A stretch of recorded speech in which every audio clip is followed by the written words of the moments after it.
Time now for Keller at Large. Here's John.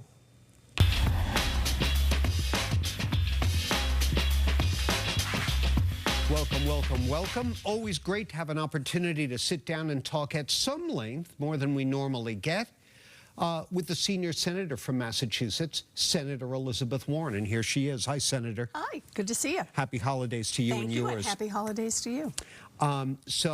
Next week, in part two, we'll talk more politics. Okay. But we want to talk about policy here. Last week, you were one of dozens of U.S. senators who watched a video montage of body cam and cell phone video compiled by Hamas of their October 7th killing spree. This program's airing on a Sunday morning, so I'm not going to get into the detail of the horrendous atrocities that are pictured there, but please tell us what you learned from what you saw and how it impacts your view of U.S. foreign policy going forward. The video was horrific, and it had come from dash cams, from selfies that the terrorists themselves took, from security cameras in people's homes.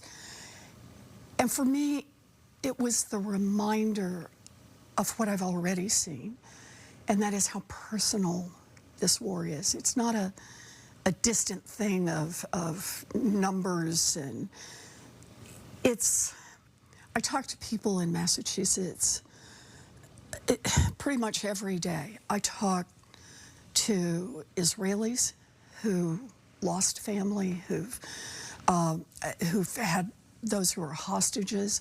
I've talked to Palestinians who've lost family members, who are trying to get information, trying to help people get out of Gaza. And for everyone, it's about how real this is, how tangible it is, how personal it is, and how much people feel isolated, how they feel like they can't speak out.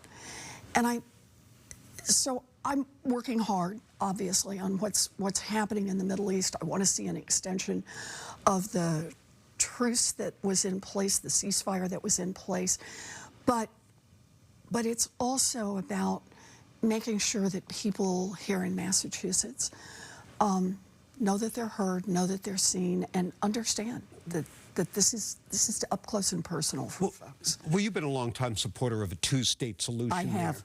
How can there be a two-state solution when Hamas is the duly elected representative of Gaza and the only apparent alternative, the Palestinian Authority, is impotent?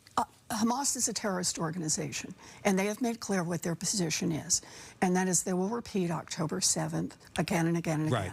And you don't have to take my word for that. The video's out there. They've done this on their own. They will not lead the Palestinians to peace. So it's going to take a new government that represents the Palestinians, and part of what it's going to take is supporting that. I think that's really important. Yeah, go ahead. So the fundamental Israeli position for now is that Hamas must be prevented from ever repeating October 7th, and that means killing its leaders and demolishing its infrastructure. Are they right or wrong? Look, Hamas is a terrorist organization, and Hamas has to be gone. Hamas cannot be the leader of the Palestinians. You can't have a terrorist organization that explicitly says that its intention is to recreate these terrorist attacks. What I think we need right now is we've got to build on, we had 7 days of a ceasefire, and during that time, we were able to get hostages released, we were able to get humanitarian aid in, but that needs to be the foundation, the building block, to start building toward a two-state solution, a lasting peace. And that's the direction we've got to go in. And if we don't start talking about it now, we can't make it happen. So it's important to be pushing that now. We can't just do the next step in front of us. We've got to be looking at the goal. The Israelis say that sounds great on paper, but all you're really doing with an extended ceasefire is letting Hamas recover from the damage they've done to them. So actually, I want to be clear here, too, about Prime Minister Netanyahu. because he has worked both before October 7th and after October 7th to undermine any opportunity for a two-state solution and peace for both peoples. The Israelis deserve a leader who is going to work toward peace, going to work towards security for both Palestinians and for Israelis. One more quick thing on this, then we'll take our break and move on. You've been taking a lot of heat from many of your own supporters in recent weeks for declining to call for a straight-up long-term ceasefire. What you're suggesting is much more moderate than that. What's your message to those critics? What don't they get? You know, I'm glad to live in a country where people have an opportunity to make their views known, to speak out. I think that's important.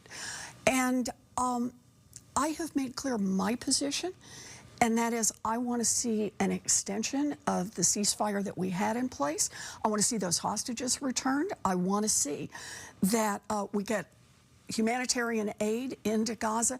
But most of all, I want to start building a foundation for two states, for two people, two states where people can live in dignity and in security. But with Hamas out of the picture. That's right. Thank you. Let's take our break, and we'll continue our conversation with Senator Elizabeth Warren in just a moment. Stay with us.